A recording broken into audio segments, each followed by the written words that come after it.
आम्ही राज्यातील शेतकऱ्यांसाठी कर्जमाफी योजना राबविण्याचे आश्वासन दिले होते।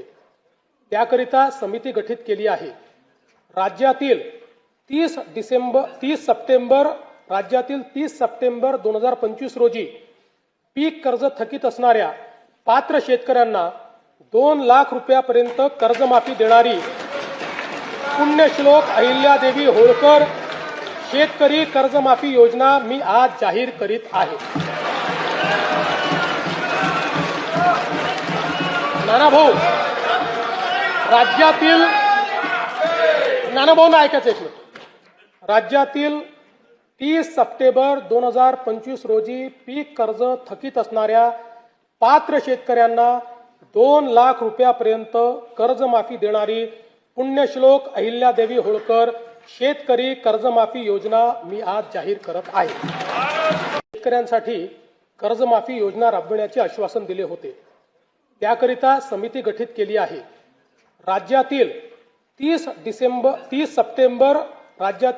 सप्टेंबर 2025 रोजी पीक कर्ज थकीत असणाऱ्या पात्र शेतकऱ्यांना 2 लाख रुपयापर्यंत कर्जमाफी देणारी पुण्यश्लोक अहिल्यादेवी होळकर शेतकरी कर्जमाफी योजना मी आज जाहीर करीत आहे। नानाभाऊ, राज्यातील नानाभाऊ ऐकायचं एक मिनिट। राज्यातील 30 सप्टेंबर 2025 रोजी पीक कर्ज थकीत असणाऱ्या पात्र शेतकऱ्यांना 2 लाख रुपयापर्यंत कर्जमाफी देणारी पुण्यश्लोक अहिल्यादेवी होळकर शेतकरी कर्जमाफी योजना मी आज जाहीर करत आहे। आम्ही राज्यातील शेतकऱ्यांसाठी कर्जमाफी योजना राबविण्याचे आश्वासन दिले होते। त्याकरिता समिती गठीत केली आहे। राज्यातील 30 सप्टेंबर 2025 रोजी पीक कर्ज थकीत असणाऱ्या पात्र शेतकऱ्यांना 2 लाख रुपयापर्यंत कर्जमाफी देणारी पुण्यश्लोक अहिल्यादेवी होळकर शेतकरी कर्जमाफी योजना मी आज जाहीर करीत आहे। नानाभाऊ, राज्यातील नानाभाऊ ऐकायचं एक मिनिट। राज्यातील 30 सप्टेंबर 2025 रोजी पीक कर्ज थकीत असणाऱ्या पात्र शेतकऱ्यांना 2 लाख रुपयापर्यंत कर्जमाफी देणारी पुण्यश्लोक अहिल्यादेवी होळकर शेतकरी कर्जमाफी योजना मी आज जाहीर करत आहे। नमस्कार मंडळी, स्वागत आहे तुमचं आमच्या यूट्यूबच्या चॅनलमध्ये। मंडळी, आज बघा, मुख्यमंत्र्यांकडून अर्थसंकल्पात कर्जमाफीची घोषणा। संपूर्ण कर्जमुक्ती नाहीच ही अट ठरणार अडचणीत। तर बघा, महायुतीने राज्यातील शेतकऱ्यांना संपूर्ण कर्जमाफीचे आश्वासन दिले होते। त्यासाठी प्रवीणसिंह परदेशी यांच्या अध्यक्षतेखाली समितीची स्थापनाही केली होती। शेतकऱ्यांना कर्जमुक्ती करण्याची घोषणा शेतकऱ्यांना फडणवीस सरकारने फक्त 2 लाखापर्यंतच कर्ज माफ करण्याची घोषणा केली आहे। तर नियमित कर्जफेड करणाऱ्या शेतकऱ्यांना 50,000 रुपयाचे प्रोत्साहन निधी दिला जाणार आहे। फडणवीस सरकारने कर्जमाफीचा शब्द पाळला नाही, असा आरोप शेतकरी संघटनेकडून केला जात आहे। फडणवीस सरकार सत्तेत आल्यापासून राज्यातील शेतकरी कर्जमाफीच्या निर्णयाकडे डोळे लावून बसला होता। अर्थसंकल्पात शेतकऱ्यांना दिलासा मिळाला आहे, पण तो अपुरा आहे।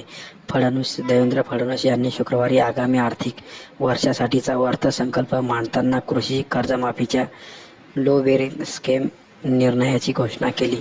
आम्ही राज्यातील शेतकऱ्यांसाठी फार्मर कर्जमाफी योजना राबवण्याचं आश्वासन दिलं होतं। त्यासाठी समिती गठीत केली आहे। 30 सप्टेंबर 2025 रोजी पीक कर्ज थकीत असलेल्या शेतकऱ्यांना 2 लाख रुपयापर्यंत कर्ज माफ केले जाईल।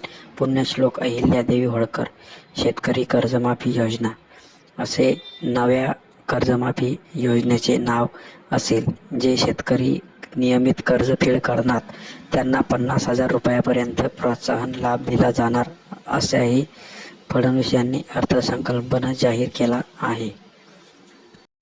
कर्जमाफी, पाणी प्रोत्साहनपर लाभ देण्यासोबत राज्यातील बँकिंग यंत्रणा सक्षम असावी यासाठी समितीच्या शिफारशीनुसार निर्णय घेण्यात येईल.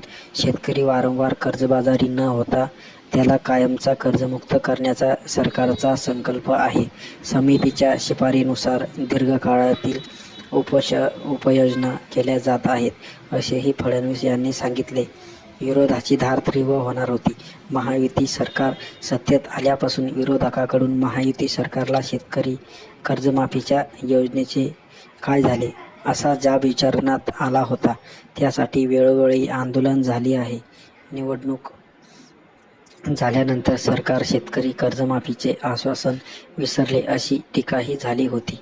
मात्र फडणवीस यांनी कर्जमाफीची घोषणा करूनही शेतकऱ्यांना पूर्ण दिलासा मिळाला नाही. संपूर्ण कर्जमाफीची मागणी असताना 2 लाखापर्यंतचे कर्जमाफ होणार आहे. त्यामुळे शेतकरी संघटना पुन्हा आक्रमण होण्याची तयारीत आहेत. मुख्यमंत्री देवेंद्र फडणवीस यांनी अर्थसंकल्प सादर केला. यावेळी त्यांनी शेतकऱ्यांना कर्जमाफी संदर्भात मोठी घोषणा केली आहे. राज्यातल्या शेतकऱ्यांना कर्जमाफीची समिती स्थापन केली आहे. 30 सप्टेंबरला केली होती. तर मंडळी, मला सांगा, यावेळी मुख्यमंत्री देवेंद्र फडणवीस यांचे शब्द खरे ठरणार का? हे 100% आपल्याला कर्जमाफी देतील का? मला तर वाटत नाही. याच्या अगोदर यांनी अशीच आश्वासनं दिले आणि फडणवीस सरकारने आपल्याला सगळे हातावर आपल्या तुरी दिल्या. आता तर काही खरं वाटत नाही. जर कर्जमाफी जर यांनी दिली खरोखर तर आपल्याला चांगलं होईल. कारण सगळ्या शेतकऱ्याच्या तुरी सोयाबीन मातीत गेल्या. एक तर भाव पण नाही. वरून यांनी जर कर्जमाफी दिली तर देवाला डोळे माणसा आंधळे. किती चांगलं होईल. फडणवीस सरकारने हा मोठा निर्णय घेतला, पण या शब्दाचे रान झाले तरी पुरतील असं माझं म्हणणं आहे. धन्यवाद मंडळी.